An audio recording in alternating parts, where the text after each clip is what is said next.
Дорогие мои, доброй тихой ночи. Подойдите ближе к огню, плед к плечам, чашка в ладонях, свет мягче. Я Северин. Сегодня открываем длинное путешествие к перу Михаила Булгакова, простому гусиному стержню, которому хватило силы написать «Два мира». Прежде чем начнем, маленькая просьба к нашему дому. Поддержите огонь, подпишитесь на канал «У камина с Северином», нажмите колокольчик, чтобы у двери всегда горел фонарик. Сделайте вдох и выдох на полдолю длиннее. Шепотом. «Я здесь. Пойдем». Войдите мысленно в московский кабинет начала 1930-х. Высокие потолки дышат полутьмой. Лампа с янтарным абажуром льет мед света на кованый стол. Мебель пахнет старым лаком, воздух тянет кожей переплетов и едва слышным сигарным дымком. Редкий трамвай звенит на Тверском бульваре. И этот звон, чуть приглушенный домашними стенами, становится барабаном времени. Посреди стола лежит гусиное перо в темном резном держателе. В чужой руке оно было бы сувениром. В пальцах Булгакова ключ-щепоть, раскрывающий щель между будничной Москвой и светлыми тенями, где ждут мастер, Маргарита и черный кот. Послушайте. Тонкий шорох, приглушенный скрип. Перо касается ватмана. Будто саксофон берет низкую ноту за полночь. Капля чернил целует лист. За два удара сердца след тускнеет, оставляя матовую ленту. Шелест страниц, далекий лай в переулке, мурлыканье кошки Мары у камина — все вплетается в ткань тишины. Каждое движение пера — дыхание истории.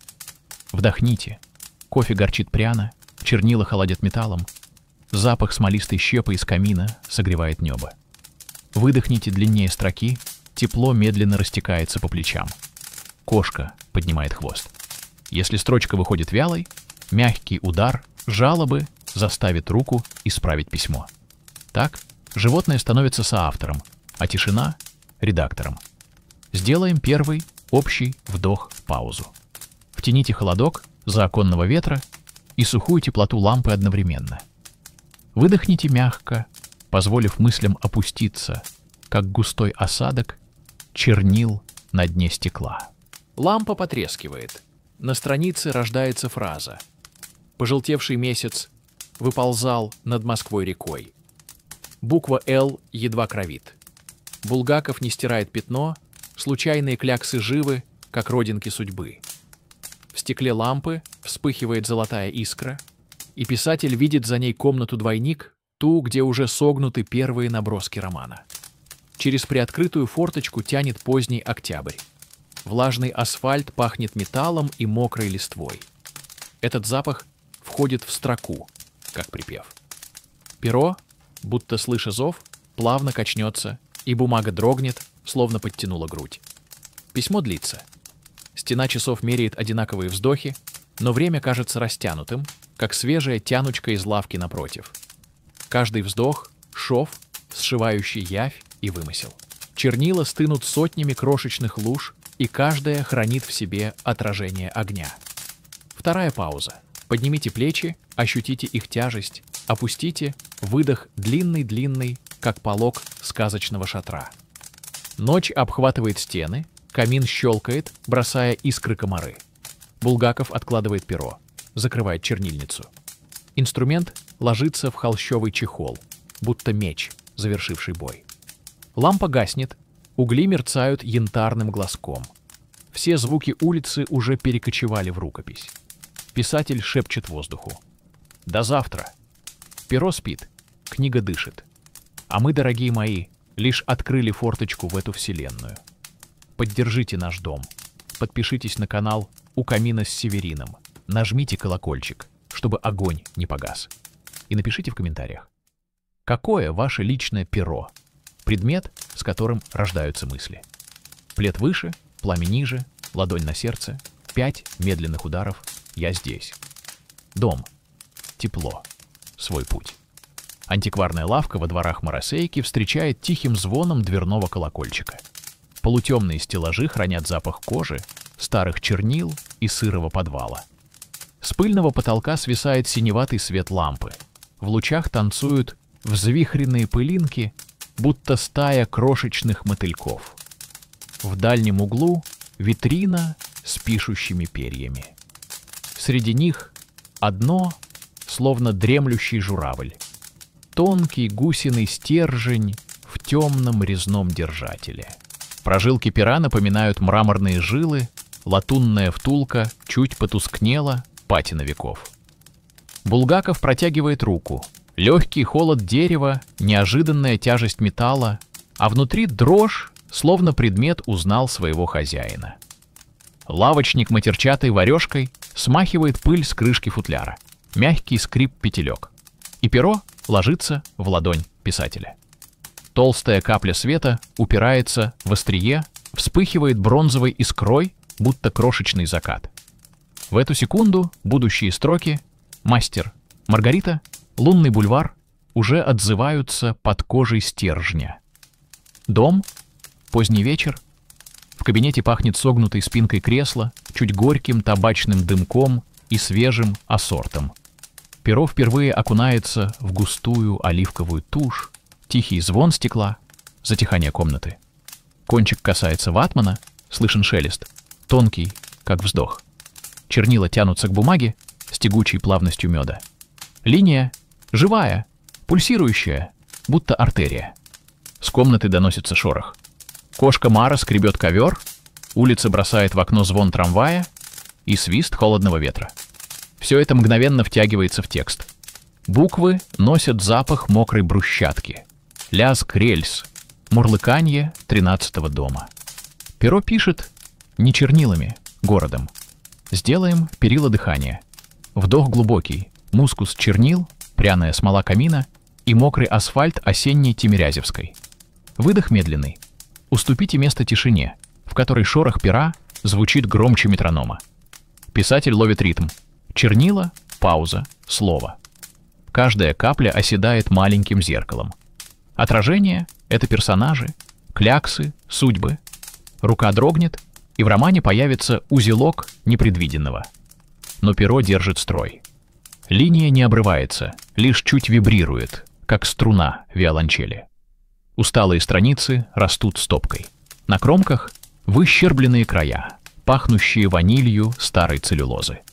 Булгаков аккуратно снимает лист, подносит к пламени, проверить беглую географию строчек. Свет сквозит через волокна, буквы будто прозрачно тлеют, но держатся. Перо ложится рядом, тяжелейшее от ночи труда.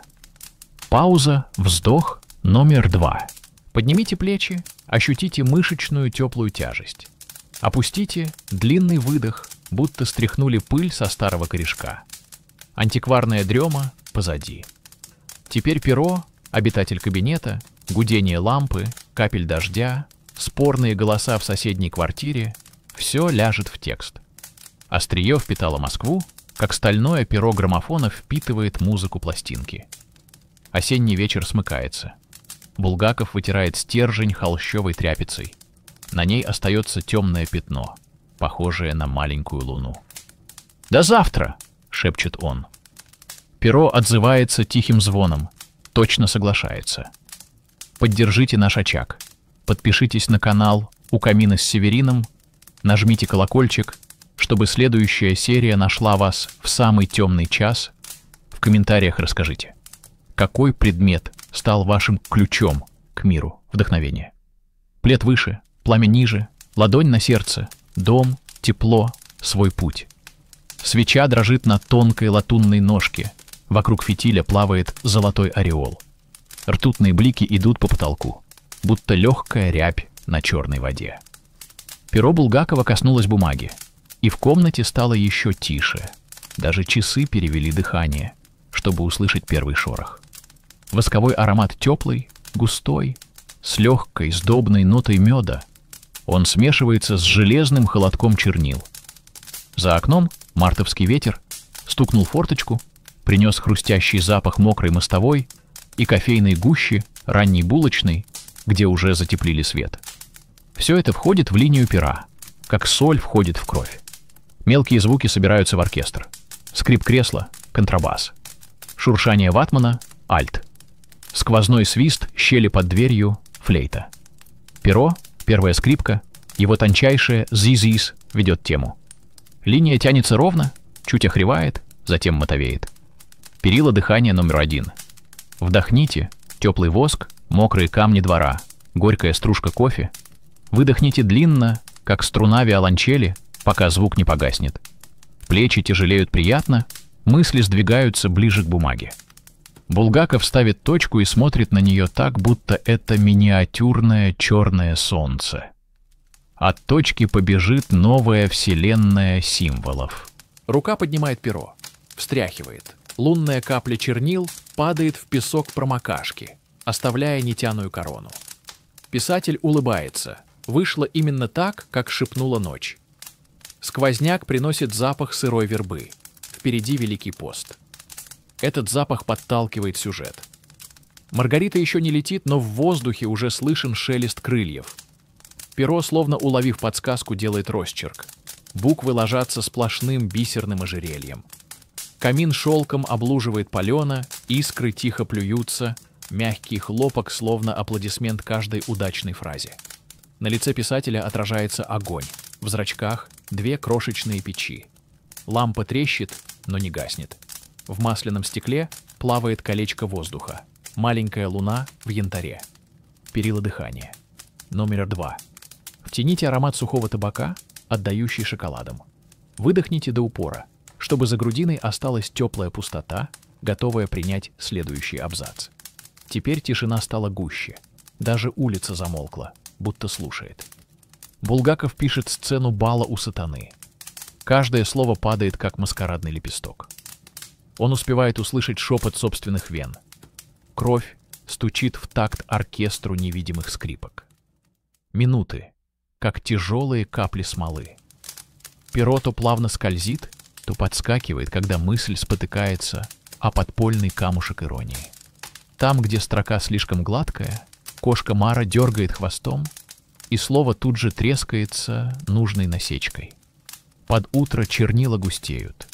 Писатель закрывает флакон, вытягивает шею. Позвонки хрустят, словно ломаются тонкие сучья. На стол падает свет первых фонарей самосветов. Бумага мерцает. Буквы кажутся горячими, как угли, остынут лишь к рассвету. Перо опускается в холщовый чехол. Восковый агарок плюнул дымком, лампа щелкнула и ушла в темь. Остался жар камина до полоска глухого неба за стеклом, цвет мокрого графита. Булгаков шепчет воздуху. «Будь!» Комната отвечает эхом скрипучих половиц. Перо молчит, но ясно. «Завтра продолжит путь». Поддержите очаг. Подпишитесь на канал «У камина с Северином». Нажмите колокольчик, чтобы 4-я, финальная серия нашла вас в самый нужный момент. В комментариях напишите, какой звук ночи лично для вас теснее всего связан с вдохновением. Плед выше, пламя ниже, ладонь на сердце, дом, тепло, свой путь. Ночь, когда бумага шипит, а буквы превращаются в пепел, пахнет совершенно иначе. Запах горячей краски, горькой целлюлозы и крошечного ужаса вползает под порог, словно чужой кот. В печи редакции, куда по неосторожности или по воле цензора попадает пачка рукописей, языки пламени облизали страницы. И в одно мгновение мир, придуманный под лампой, обрушился в темный зев жаровни. Булгаков идет домой тяжелым вязким шагом. На пальцах все еще липнет теплая смола ассорта. Под ногтями серые крошки золы. Небо наглухо затянуто, как крышка фортепиано, готового издать единственный глухой аккорд. Снег в полныги тает и пахнет мокрым оштукатуренным двором. Нос щиплет железом, в груди пустота. В квартире темно, кирпичи камина остыли, но внутри еще дышит красным зрачком один единственный уголек. Булгаков не зажигает света, только подбрасывает полено. Дым проскочил в трубу и вернулся сладковатым привкусом березовой смолы. Лампа вспыхивает янтарем. Комната снова становится сценой. На стол прыгает перо, словно само знало, что его время. Легкой рукоятью в ладонь холодок дерева, рядом с ним лоскут промокашки, почти черный. Чернильница пустая. Писатель понимает, что привычная тушь сгорела вместе с рукописями. Он медленно наливает свежие чернила, темные, с винной нотой карбона, и, не садясь, кладет лист ватмана прямо на край стола, ближе к огню. Перила дыхания номер 1. Сделайте вдох так глубоко, будто втягиваете запах обугленной бумаги, смолы и влажного снега. Выдохните медленно, чтобы освободить место новому слову. Перо соприкасается с листом тихо-тихо. Звук тоньше шороха крыльев ночной бабочки. Первая линия чуть дрожит и сразу светлеет, будто стертая. Булгаков улыбается уголком губ. Ничего не исчезло. История живет внутри пера. Он пишет. Рукописи не горят. Чернила блестят, как черный лак, а потом застывают матовым утверждением. За окном в это мгновение раздается дробный стук кареты скорой. Всполох синих фонарей режет стену, кот Мара шипит на зеркальное пятно света. Писатель слышит собственный пульс, тяжелый, отстукивающий ритм восстающих страниц. Перо дышит вместе с ним. Длинный росчерк, вдох, короткий точечный акцент, выдох. Словно впервые он замечает, что острие немного сошлифовалось. На нем еле-еле видна полукруглая выработка, прозрачно загорелый полумесяц. Это след тысячи касаний. Перо стирает себя, чтобы оставаться острым. В этом жесте вся поэзия ремесла. Сгорать, чтобы писать. Булгаков подносит перо к огню, не касаясь пламени. От жара дерево становится теплым, почти живым. Потом в чернила, мягкий удар стекла о металл. Жидкость едва колыхнулась, как черное зеркало воды в фонтане ночью. Лист принимает второй абзац. И даже пепел сохраняет форму сказанного, стоит только прислушаться. Во дворе рассек воздух паровозный гудок. На Курском сортируют вагоны. Этот одинокий низкий вой ложится басовой линией под фразу, которую перо вытягивает длинной скользящей буквой «Л». Чернила уже не блестят, они будто сразу впитываются в бумагу, не оставляя права на исправление. Здесь ловушка и чудо. Каждое слово, подобно свече, можно сломать фитиль, но нельзя заставить его погасить собственный свет. Перила дыхания номер 2. Втяните аромат горячих чернил, смешанный с едва уловимым запахом вереска из прошлогодних страниц. Выдохните длинно до легкой мурашки. Ощутите, как комнату заполняет мягкая, звенящая тишина. Тень часов переместилась. Ночь движется к рассвету. Писатель ловит себя на мысли, что усталости нет. Огонь забрал негатив, оставил розовый жар. Перо идет быстрее. Сцена бала снова оживает, но теперь в ней слышно потрескивание той же печи, где дотлевают вчерашние рукописи. Текст замыкает круг. То, что погибло на пламени, возвращается закаленным. Когда первые голубоватые полосы рассвета гладят стекло, Булгаков откладывает перо. Лист исписан до краев. Последний ряд чуть мельче, но тверд. Писатель отступает на шаг. Буквы словно дрожат от внутреннего жара. Камин затухает. Угли пепельно-розовые. Кошка Мара, отдышавшись, прыгает на подоконник. Смотрит, как сереет небо. Чернильница закрыта. Перо аккуратно вытирают тряпицей, но на кончике все равно остается темная точка. Свидетель ночного возрождения. Булгаков вставляет перо в держатель и, к удивлению, слышит чистый высокий звук, тонкий, как детский смех. «Это новый день», — отвечает на ночной труд. Он подходит к окну. Двор еще пуст. Только дворник в ватнике подметает прошлогодние листья.